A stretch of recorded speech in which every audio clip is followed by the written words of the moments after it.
संतों को कैसे पता चलता है कि इसकी निष्ठा पूरी है कि अधूरी है?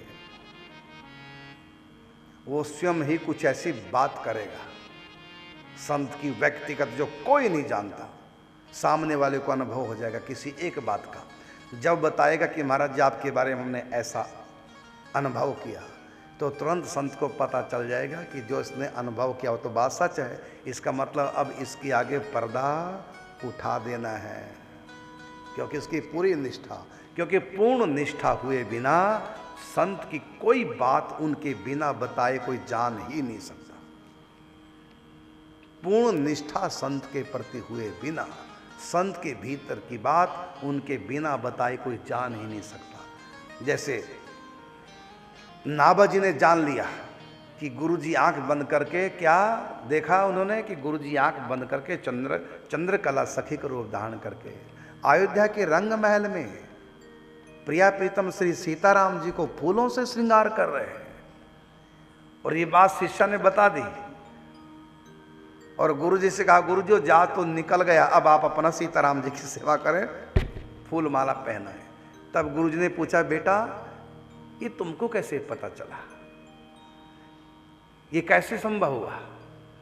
कहते आपने जो आज्ञा की थी कि संतों की सेवा करना, संतों के शीत प्रसादी ग्रहण करना, संतों के चरणामृत का पान करना, संतों की सेवा करना, बस ये आपकी आज्ञा का जो मैंने पालन किया है, संत सेवा, बस उसी का प्रताप है जो मैं आपको जान पाया। आप भीतर से चंद्रकला सखी हैं श्री सीताराम जी की। तब आशीर्वाद दे दिया गुरु जी ने, अब हर संत के ऊपर से पर्दा उठेगा और तुम उनके सबके चरित्र लिखना। सब संत तुम्हारे सामने अपने ऊपर से पर्दा उठा देंगे और उनको तुम भीतर से झांक लोगे, तब उनका चरित्र तुम सूत्रात्मक ढंग से लिख दोगे। तो सब संतों ने जिस जिस संत को याद किया, उस संत ने अपने ऊपर से पर्दा उठाया, चाहे वो 1000 साल पहले के संत थे, चाहे वो 10,000 साल पहले के संत थे, चाहे वो लाखों साल सत्यु के संत थे। जिस भी संत को याद किया, उसी संत ने सामने प्रकट होकर के अपने ऊपर से पर्दा हटा दिया और नाभा जी ने देख लिया संत को पूरा चरित्र, और वो उन्होंने छप्पे छंद में लिख दिया। इसी प्रकार जब व्यक्ति की निष्ठा पूर्ण होती है किसी संत के प्रति, तो संत के ऊपर से पर्दा उठ जाता है, और एक ही संत के ऊपर से नहीं, सब संतों को जान जाता है भीतर से संत क्या। कई बार तो पता चलता, अरे मेरे घर में जो मेरी पत्नी है ये भी बड़ी महान संत, क्योंकि उसके ऊपर से भी वह पर्दा उठेगा। ऐसे ऐसे संतों में उसको चमत्कार दिखाई देने लग जाएंगे। जिस पत्नी को रोकता था, टोकता था, वो गुप्त रूप से भजन चिंतन करती थी, उसके ऊपर, क्योंकि एक संत के ऊपर से जब पर्दा उठता है तो सब संतों के ऊपर से पर्दा उठता है। संत दया करते हैं, बड़े दयालु कृपालु। संत तो अपने ऊपर से पर्दा उठाना ही चाहते हैं, लेकिन बिना निष्ठा के नहीं।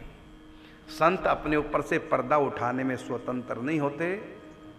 यदि कोई सामने वाला अनाधिकारी है तो संत वहां पर्दा नहीं उठा। संत और भगवंत ये दोनों पर्दा तब तक नहीं उठाएंगे जब तक निष्ठा पूर्ण नहीं होगी। देखो, रावण राम जी के ऊपर से पर्दा उठाने आया, ये साक्षात भगवान है या नहीं मैं परीक्षा करूंगा।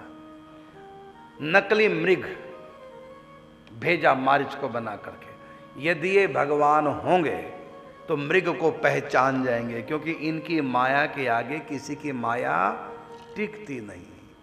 यदि इन्होंने पहचान लिया कि ये नकली मृग है, इसका मतलब ये मायापति है।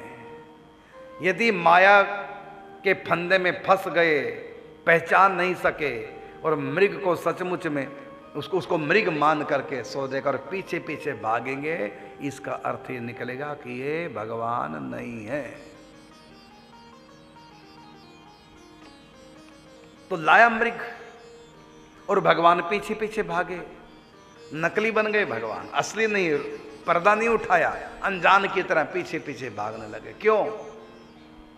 क्योंकि तुम्हारे जैसे चालाकों के सामने मैं पर्दा नहीं उठाऊंगा, मैं छिपके रहूंगा। इसलिए अनजान बन करके मैं पीछे पीछे मृग के भागूंगा, जिससे कि तू मुझको पहचान ही ना सके कि मैं भगवान हूं। और रावण नहीं पहचान पाया, क्योंकि रावण में निष्ठा नहीं है। ना वो परमात्मा का होके रह पाता, ना वो किसी संत का, ना उसके पास संत कृपा है, ना उसके पास राम कृपा है। इसलिए पहचान ही नहीं पाया, भगवान छिप गए और नकली बन गए। ना वो राम को पहचान पाया, क्योंकि राम नकली बन गए, ना वो सीता को पहचान पाया, सीता जी भी नकली बन गई।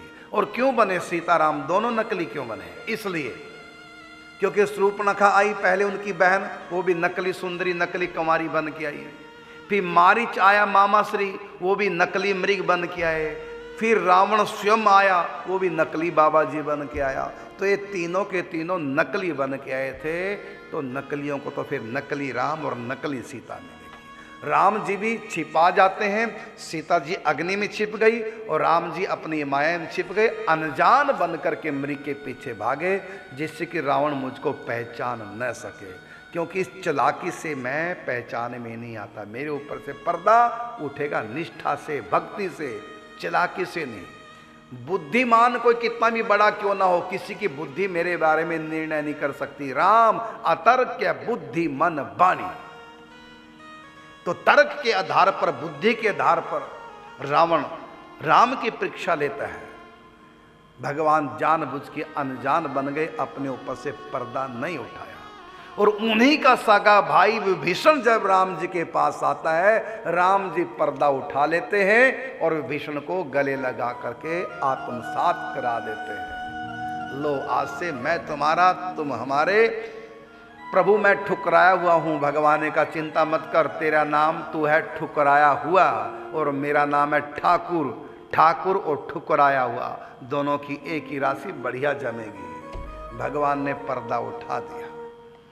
अच्छा, भगवान ने पर्दा क्यों उठाया? क्योंकि विभीषण ने पहले सत्संग किया हनुमान जी का, और सत्संग पे पूरा विश्वास हो गया। और बिन विश्वास भगति नहीं ते बिन द्रवहीन राम। तो पूर्ण विश्वास हनुमान जी की बात पर, संत की बात पर हुआ। और उस विश्वास को लेकर के जब राम जी के पास गए, राम जी ने पर्दा उठा लिया, अपना लिया। लेकिन रावण जब राम के पास आता है, वो किसी संत के पास होकर नहीं आता। विभीषण तो हनुमान जी का सत्संग प्राप्त करके उसके अनुसार राम जी के पास आते हैं। लेकिन रावण किसी संत के पास नहीं जाता, बल्कि एक मायावी के पास जाता है, एक राक्षस के पास जाता है, मारीच के पास जाता है। वो भी कपटी, कपट का मृग बन के आया। तो कैसे पहचानेगा रावण? इसलिए राम जी ने अपने ऊपर पर्दा रखा माया का, और अनजान बनकर मृग के पीछे भागे। ले बेटा, पहचान कैसे पहचानेगा? निष्ठावान ही भगवान को प्राप्त कर सकता है। तुम्हारे जैसा बुद्धिमान नहीं।